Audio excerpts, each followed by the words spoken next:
I'm going to speak, obviously, to this community, but I want to speak to the nation. Rabbi Splansky, much of what she said resonates directly with what I will say. She said it better. She'll be quicker. So sit comfortably. But let me draw on some of those traditions. 3,000 years, Jewish tradition has taught us that a society should not be judged by its wealth or its power, but how it treats its most vulnerable. The Hebrew prophets returned repeatedly to this lesson. Isaiah called on rulers to learn to do good, devote yourselves to justice, aid the wrong, uphold the rights of the orphan, defend the cause of the widow. Amos warned against societies that prosper while neglecting the weak. The message of the prophets to us was that a just society is sustained not merely by law, but also and most fundamentally by the obligations that we owe to each other. Centuries later, in a different way, Aristotle described this as civic friendship. By friendship, he did not mean intimacy, affection, or fellow feeling. He meant something more demanding and durable. The mutual recognition between citizens that each is pursuing a good life under the same political roof, and the conditions of your flourishing are the same, must be the same as mine. And this is the covenant that makes Canada possible. This is the covenant that is being tested today by the scourge of anti-Semitism. And I want to speak today about that terrible reality, a reality this community has been facing, Jewish community across this country has been facing. I want to speak to that reality and how we as Canadians can restore the full promise of Canadian citizenship to all. Because Canada was not founded on a single creed, race, language, or faith. Instead, we've held our differences in common, beginning after a long period of struggle and oppression with the French and English accommodation. This deepened with Confederation, and it's been carried through successive generations of immigration from every continent and of every faith and none.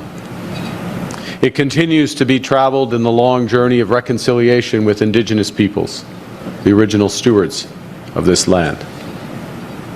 Le respect, en fait, la célébration des différences est inscrit dans la Charte des droits et libertés, notamment dans l'article 27, qui indique que toute interprétation de la Charte concordée avec l'objectif de promouvoir le maintien et la valorisation du patrimoine multiculturel des Canadiens. Et cet engagement repose sur un concept que l'un des grands philosophes canadiens, Charles Taylor, appelait la reconnaissance. Selon lui, la reconnaissance est plus simple que la tolérance. Il s'agit plutôt de reconnaître activement que chaque citoyen est constitué en partie de l'identité qu'il porte en lui par sa foi, la langue, ses traditions, son histoire, et que sa dignité est préservée que si l'on tient compte de ces aspects de son identité. Each of our identity includes our faith, our history, our traditions, our culture, as Rabbi Splansky alluded.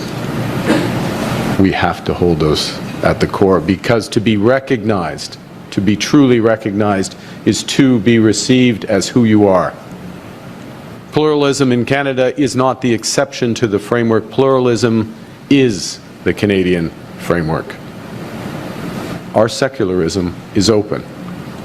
The state takes no side in the matters of belief, and the institutions of public life are not captured by any faith or identity. In Canada, state neutrality doesn't empty the public square, but ensures that no conception of the good, including humanism or atheism, is privileged by state power, and that every Canadian has the freedom of conscience to live and live fully as they believe.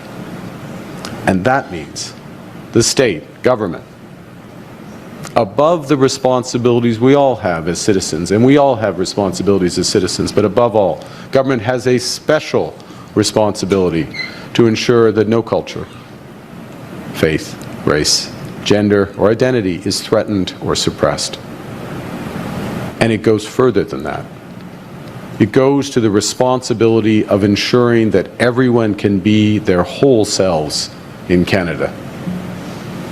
Our fundamental insight as Canadians is that unity is not uniformity, that our differences are strengths to be nurtured, not risks to be managed.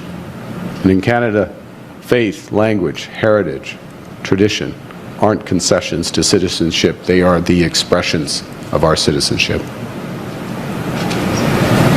In Canada, the visibility of our differences is the substance of our mutual respect.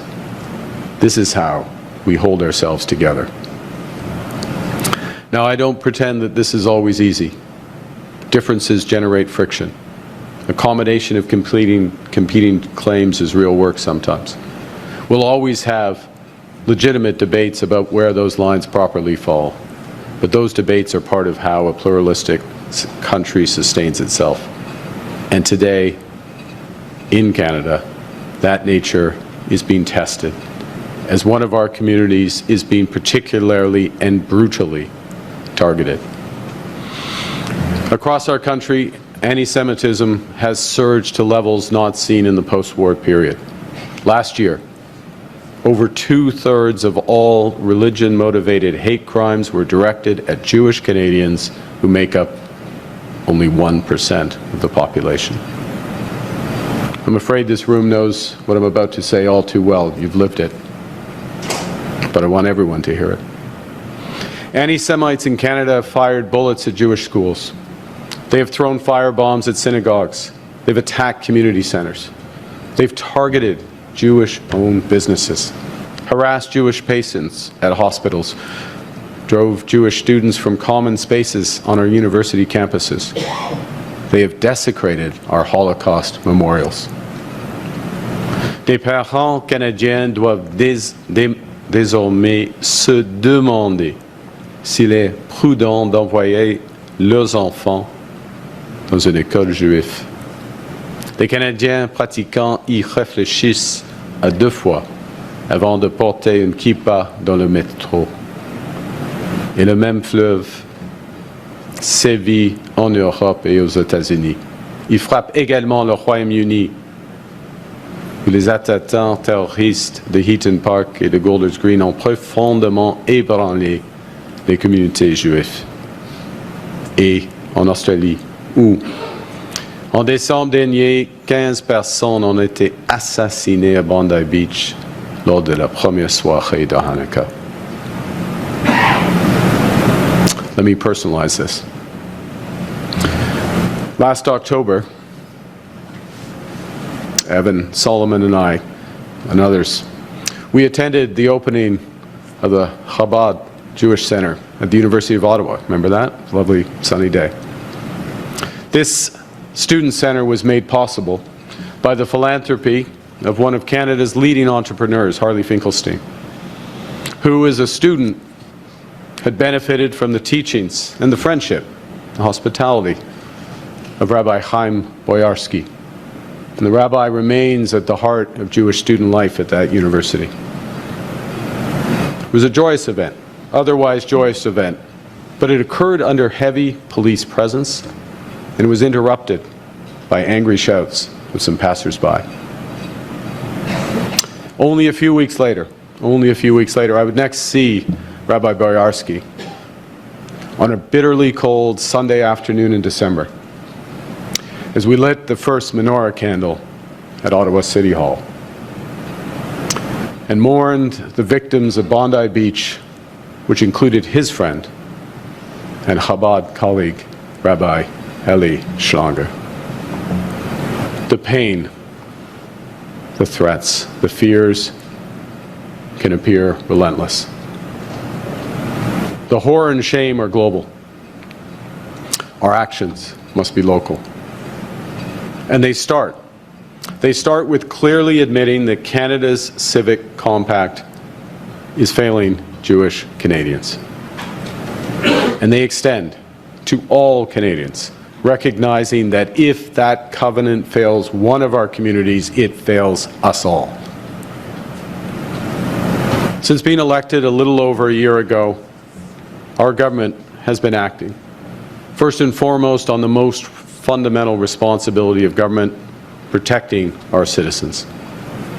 We've introduced 6 new pieces of legislation to bolster public safety and to combat anti-Semitism specifically, as well as other forms of hatred.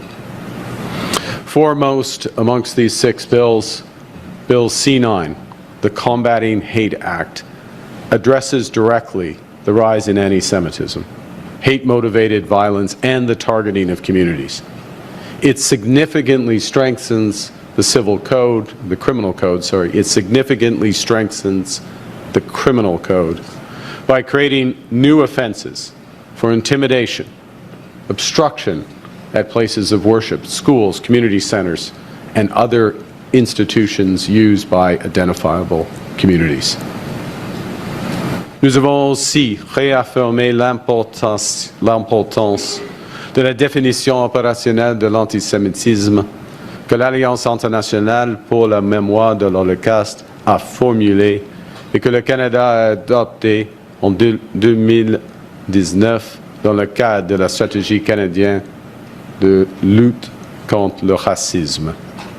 Et cette définition permet la critique légitime de tout gouvernement, tout en nommant la haine à l'encontre des personnes juives personnellement.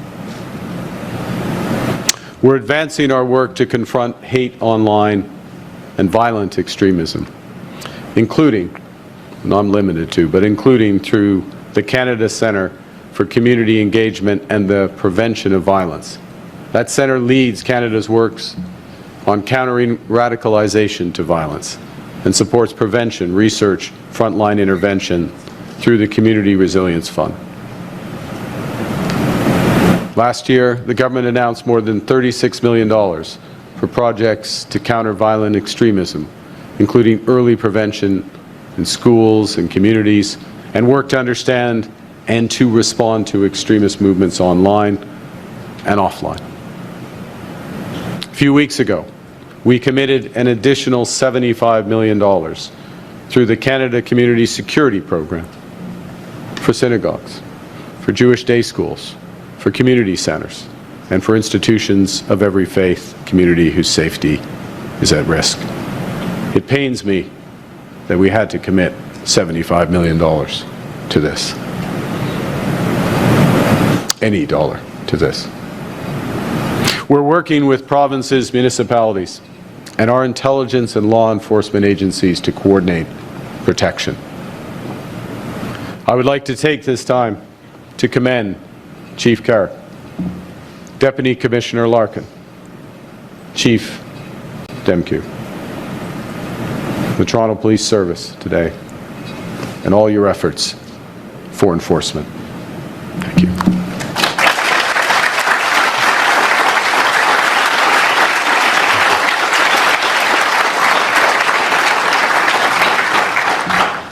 And when royal assent comes on Bill C-9, we're going to give you additional laws to enforce soon. Ces mesures sont nécessaires, mais cependant, elles sont loin de suffire à elles seules. Un pays où des écoles juives ont besoin de gardes de sécurité, où des synagogues ont besoin de barrières, où les enfants juifs fréquentent des écoles recluses dans un périmètre de protection est un pays qui protège ses citoyens, oui, mais qui n'arrive pas à respecter son pacte civique. It's not enough to protect. The deeper work is the renewal of the Canadian covenant itself. And to that end, I'm pleased to announce today the launch and the membership of Canada's new Ministerial Advisory Council on Rights, Equality and Inclusion. It will be chaired by the Minister of Canadian Identity and Culture, Mark Miller. The Council has a clear mission to combat racism and hate in all their forms, and to guide the Government of Canada as part of our efforts to build a fairer, more just, more inclusive society. I'm honored to announce that Senator Mark Gould, one of Canada's most collaborative, effective, principled voices on the scourge of anti-Semitism, has agreed to join that council. And I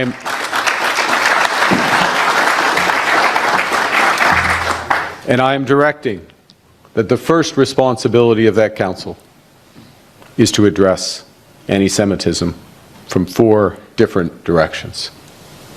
First, the council will assess the nature, the scale, and the drivers of anti-Semitism in Canada, including across our public institutions, our workplaces, our campuses, our public services, our professional bodies, our online spaces. Because these are the places where the habits of civic life are formed, and where if those habits fracture, the fracture quickly spreads. Secondly, the Council will coordinate a whole-of-government approach to anti-Semitism, because combating anti-Semitism is the responsibility we all share. It will ensure that federal workplaces, federal policies, federal public safety programs, and community initiatives are aligned in protecting Jewish Canadians, confronting hate, and promoting inclusion. Third, the Council will improve research in the collection of data on hate incidents. It will build stronger data sharing systems, so all orders of government, all police services are working from the same facts and with the same alignment. And finally, the Council will measure clearly the impact of our efforts so that we can reinforce investments in education, in prevention, training, and community safety, those particular investments that are actually delivering real results and are helping to build a safer, more inclusive Canada. Now, particularly with respect to the first 2 items, I want to be clear about what these measures are and what they are not. They are not curtailments of freedom of expression. They are not constraints on legitimate criticism of any government, on any subject, anywhere. But they are. They are the basic standards we owe one another in our shared public institutions to ensure that no Canadian community is driven or even discouraged by those institutions by hatred. Now, institutional measures, even the strongest ones, cannot do the deeper work of true recognition alone. That deeper work falls to each of us as Canadians and to all of us in how we treat each other. As the Nobel Peace Prize laureate and Holocaust survivor Elie Wiesel once observed, the opposite of love is not hate, it's indifference. Time has come. Canadians must stand up for each other. That means all Canadians must speak out when we see anti-Semitism creep into our social media feeds, our classrooms, our workplaces. Because history teaches us that hatred metastasizes when a society grows indifferent to it, when intimidation becomes routine, when conspiracy becomes discourse, when citizens choose to look away. We must learn from that history. And as Canadians, we must learn from our own times of both love and indifference. Au Pier 21 d'Halifax, au cours des siècles derniers, près d'1 million de personnes ont posé le pied au Canada. Elles venaient d'Europe au lendemain de 2 guerres, de pays déchirés par les conflits de régions en proie à la pauvreté et la persécution. Ils sont arrivés avec leur histoire, leurs croyances, leur langue et leurs espoirs. Ils sont arrivés avec un héritage qui est depuis devenu celui du Canada. Et le pacte qu'ils ont conclu, ce pacte qui est depuis lors l'essence même de la citoyenneté canadienne, est clair. That pact for immigration to Canada is clear. We welcome the peoples of the world in all their diversity, in all that splendor. We don't welcome the world's hatreds. When you come to Canada, you bring your faith, your tradition, your language, your story. You leave behind your animosities. Now, we haven't always lived up to all of that pact. 1939, the MS St. Louis, carrying 907 Jewish refugees fleeing Nazi Germany, sailed up the Atlantic coast seeking refuge. Cuba turned them away. The United States turned them away. In Canada, we looked away too. The ship returned to Europe. Hundreds of those passengers were murdered in the Holocaust. The St. Louis is the face of the Canadian promise denied. And Prime Minister Trudeau rightly apologized for it in 2018. The covenant we must renew today is in part the covenant we failed to honor then. And what does this moment require? It requires that we do not transpose foreign conflicts onto each other.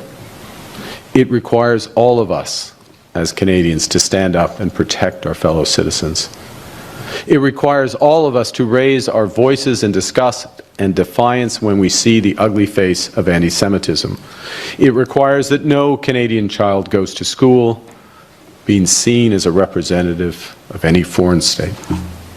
Cela implique qu'aucun Canadien vacant à ses occupations quotidiennes ne doive assumer la responsabilité des actes commis par un gouvernement où qu'il se trouve. Qu'il soit dans le métro, dans un magasin, à l'hôpital, à l'université, dans une synagogue, une mosquée, un gurdwara ou un temple. Cela exige de tenir les débats politiques au Parlement et dans l'espace public, et non de cibler les entreprises privées, les domiciles et les communautés. The covenant runs in every direction. Anti-Semitism breaks it, Islamophobia breaks it, burning churches breaks it, transphobia breaks it. The targeting of any Canadian for their faith, their origin, their identity breaks it. Now, I want to be clear, particularly to the Jewish community. Naming those other assaults is not equivalence. The crisis of anti-Semitism in Canada today is specific, it's severe, and it demands a targeted response. And that is what our government is fully committed to. It's also the case that for all Canadians to remind that the covenant we are renewing is comprehensive. It protects all of us by binding all of us. That's its strength, its source of legitimacy, it's all of our responsibility. So let me close where I began.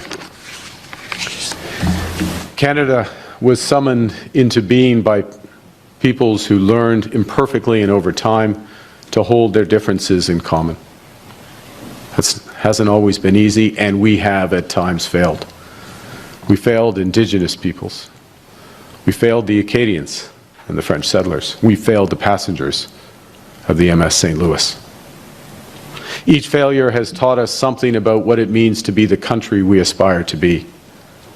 That means protection. It means outlawing and policing hate. It means preventing radicalization and addressing institutional biases. It means restoring Canada's promise by ensuring that each of us has the space and confidence to be their whole selves and to thrive. Canada promises a country in which Jewish Canadians can be visibly, fully, joyfully Jewish in public life, at school, at work, in the street, synagogue, in the academy, in the arts, in every place